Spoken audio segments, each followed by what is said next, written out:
mengucap selamat Aid Fitri Mubarak minal aidin wal faizin wal maqbulin kullu aam wa antum bi khair. Mudah-mudahan kita sambut dengan baik, baik. Sekarang kita mula kerja biasa selain pada makan, asalkan jangan berlebihan. Hari ini saya nak tumpukan tentang perundingan perjanjian TPPA yang sedang diselenggarakan di antara kerajaan Malaysia dan Amerika terutamanya. Dan kita telah melahirkan beberapa kebimbangan dan ini telah dikeluarkan dalam beberapa pernyataan. Jadi pada hari ini saya akan berikan pandangan kami, kebimbangan, keprihatinan tentang beberapa peruntukan yang tentu akan menjejaskan kepentingan negara dan akan memberikan satu dampak yang negatif terhadap kepentingan ekonomi tempatan. Walau bagaimanapun kita menjelaskan bahawa Malaysia sebagai satu negara yang bergantung pada pelaburan asing dan perdagangan antarabangsa patut mengambil sikap dan pendekatan yang positif terhadap apa-apa sahaja kepentingan negara dari sudut perjanjian FTA termasuk TPPA. Jadi pada dasarnya kita menerima, tetapi bila melihat kepada cara, kaedah rundingan, kerahsiaan, dan bila terpapar beberapa peruntukan yang tertera dalam peruntukan TPPA ini, ternyata ia akan memberikan, seperti mana yang saya jelaskan, dampak negatif kerana melebarnya skop yang dirundingkan di bawah bidang kuasa TPPA, dan ini telah disebut tentang kesan pada bidang perubatan, pertanian dan juga perkhidmatan dan kewangan. Maka sebab itu kita pada dasarnya menolak penerusan rundingan sehingga isu-isu pokok ini dijelaskan.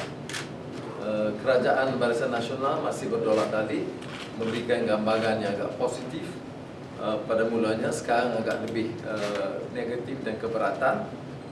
Tetapi rundingan diteruskan. Jadi ada dua muka di sini. Berdepan dengan rakyat Malaysia nampak negatif, tetapi rundingan diteruskan dengan semangat melaksanakan TPPA. There is a more elaborate paper, a long paper that we have prepared, the full text, which will be released. But I will only deal with the substantive issues in a summary of a statement I will read. TPPA is not in our national interest. The Trans-Pacific Partnership Agreement, a proposed plurilateral free trade agreement currently under negotiations among 12 nations surrounding the Asia-Pacific region, has a combined GDP of over $333 trillion, $33 trillion as at end 2012. Malaysia is a trading and FDI reliant nation with a small domestic market and a GDP of less than 100th of the GDP of the total 12 Pacific Rim economies. At first glance, it appears as God sent to fast-track our ambition of becoming a developed high-income nation by 2020. Nonetheless, TPPA is not just a conventional FTA. It does not deal only with market access for goods and services, but also contains cross-cutting horizontal issues. This has a direct impact on our legal and judicial system, economic structures, and democratic institutions. Our national interest and sovereignty, therefore, is at stake. At present, the United States has FTAs with 6 of the TPP countries, including Singapore. It has clearly gone beyond trade in goods and services to encompass WTO issues. Keadilan views TPPA as an attempt by the United States to impose its brand of economic model of total free market, laissez-faire approach, deregulation, and small government. The glaring absence of China, South Korea, Taiwan, and Indonesia in the TPPA lends credence to this belief. It promotes primarily United States economic, business, and geopolitical interest. While some degree of confidentiality is not unexpected in any negotiation, the extent of secrecy in the TPPA is extremely worrying.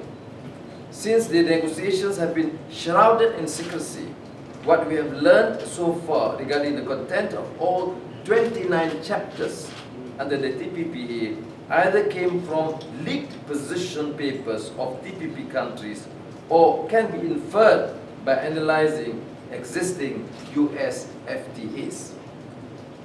The truth is that negotiating protocols for such international agreements must adhere to accepted international standards, especially with regards to transparency and the democratic principle of ratification by the respective legislatures. Currently, we have a wide FTA framework through ASEAN and our own bilateral agreements that already include 9 out of the 12 TPP partners. This arrangement provides equal market access suitable to each signatory country's developmental stage and competitive capacity. In essence, it is both a free and fair trade agreement. Since Malaysia is the world's 17th largest trading nation, Keadilan would like to reiterate its commitment to any ongoing negotiations and principles of free and fair trade. However, we would prefer to err on the side of caution by withholding our support to the TPPA since we remain unconvinced that benefits will eventually outweigh the costs in the long run. There has been no full public disclosure of a comprehensive and thorough cost-benefit analysis undertaken by the Malaysian government. We must therefore view with caution, if not total disbelief, an assessment by the Peterson Institute for International Economics that Malaysia would be among the biggest winners under the TPPA. Apparently, we would get up to 41.7 billion ringgit in exports and 26.3 billion ringgit in gross national income per annum by 2025. Just to illustrate the point, although TPPA may theoretically give Malaysian companies access to the $500 billion in annual US government procurement market, the chunk of this market is for defense. This is exempt from the TPPA, while all 50 United States have the authority to determine their own procurement policy. Hence, there is no obligation to observe any United States FTAs. So where is the benefit? It is interesting to note that apart from the TPPA, the US is also in the midst of negotiating a transatlantic trade and investment partnership agreement, TTIP, with the European Union. The EU is committed to providing as much information as possible for the public, the media, and all other stakeholders as they move through the negotiations. They have taken the unprecedented step of making available to the public a number of the EU's initial position papers on various aspects of the negotiations and made available the list of the lead negotiators for all the areas covered by the process. Therefore, on this difference alone between the Atlantic and the Pacific regions, Keadilan holds a position that we should reject the TPPA outright. We must remain firm in this unless and until a comprehensive and impartial CPA and comparative advantage study are conducted. The results must be extensively communicated to the public. TPPA's key points made available to all stakeholders, especially our members of parliament. And the final agreement is duly ratified by our respective legislature. We cannot emphasize that any FTA, whether bilateral or multilateral, must be based on mutual benefits, taking into account the level of economic development, social needs, and competitive capacity of each TPP partner. While we agree about the need to push through the agenda of holistic reforms, Keadilan believes Malaysia's economic liberalization and market opening should be done at our own pace and according to our own needs. Taking into account major fears and concerns among the public, Keadilan would urge our negotiators during the remaining round of the TPPA to defend our rights and privileges, no matter how difficult and sensitive the issues. The TPPA at this juncture appears to be more lopsided to the detriment of Malaysia as a whole without significant benefits. Keadilan would like to reiterate that there is no valid reason why Malaysia should rush to sign the TPPA. While we would prefer the establishment of a parliamentary select committee, Keadilan still launched the move recently to set up a multi-partisan parliamentary caucus to protect the interests of all stakeholders. We hope that this parliamentary caucus will turn into a strong pressure group with the ability to exert due influence on cabinet decisions regarding TPPA. Keadilan is of the view that it would be more appropriate and ideal for Malaysia to focus on strengthening its regionalization efforts through the ASEAN Economic Community, which will come into force by 2015. Then, leveraging on a much powerful trade, investment and economic bloc, Malaysia would be in a better position to negotiate for preferential access to developed countries instead of undertaking negotiations individually in plurilateral FTAs. The real challenge for Malaysia is to enhance our competitive capacity with adequate social security networks. Unfortunately, has suffered badly through BN's continued mismanagement of our economy, bad education, training and human capital development policies, along with the subversion of our democratic institutions. A more elaborate paper is attached herewith, full text for media release, because some of the provisions need to be well understood by Malaysians as a whole, and now that with the imminent or impending Obama visit, Malaysia will be further pressured to resolve this prior to the visit, and I think it is important that we defend again our national interest and not be pressured by any country, and certainly not the United States of America. Terima kasih. Ada soalan? TPPA dulu. Now that the countries involved in the negotiation have signed the non-disclosure agreement, is there any way that these countries, including Malaysia, to be included in the negotiation, but at the same time, be able to ratify make the negotiation public first? Is there something, clause or permission for that? Now, my understanding of some of the negotiations, the non-disclosure part is well appreciated because you are in the evolving sort of these negotiations and the process. But we must also appreciate the fact that this non-disclosure does not mean that you do not know the substantive issues. the substantive issues must be made known. The specific provisions may remain secretive, except to the negotiators. But finally, prior to ratification, it must be made known, even in the United States, it must be ratified by the Congress, which means the entire legislation or provisions of the agreement will be tabled in the Congress.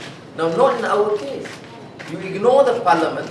Only now we've set up the Parliamentary Caucus. Although we have proposed a setting up of a Parliamentary Select Committee, which the BN government has not responded.